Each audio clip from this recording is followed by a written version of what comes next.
Simple DIY. Today I'm going to show you how to go ahead and update the covers on your outlets.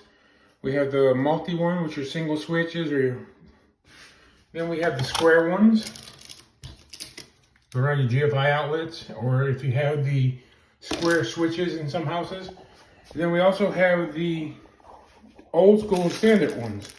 They're very simple to put on. Just lay your cover up here.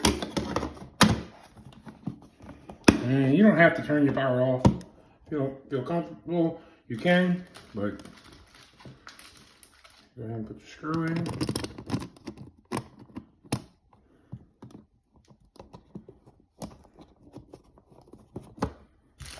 Get your drill or a screwdriver, righty tighty.